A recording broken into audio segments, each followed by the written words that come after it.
Hi everyone, in front of me I've got REALME C51 and let me share with you how to change the wallpaper on this device.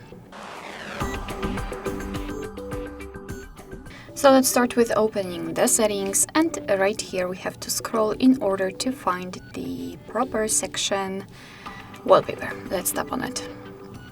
Now we can check the preview of the lock screen and the home screen, and all we have to do is to tap on change wallpaper. But before we will do that, just a quick disclaimer about the wallpaper colors which will be applied to the menu.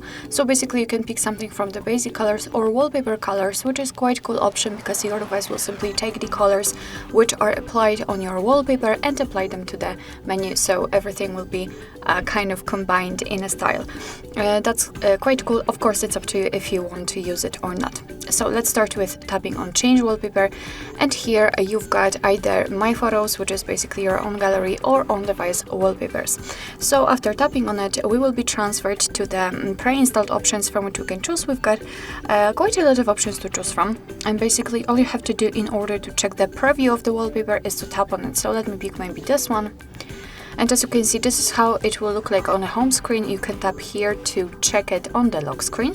Of course, you can tap on those arrows to simply enlarge the wallpaper and see how it will really look like. Let's go back. And basically, if you're happy with your choice, just tap on this tick icon in the right lower corner. Right now you can decide where you want to set it, so the home screen, lock screen, or both, and I will pick both options, so let me tap on it. Alright, and as you can see, we just got back to the homepage and the wallpaper has been applied successfully. Alright, so that'll be all. Thank you so much for watching. I hope that this video was helpful, and if it was, please hit the subscribe button and leave the thumbs up.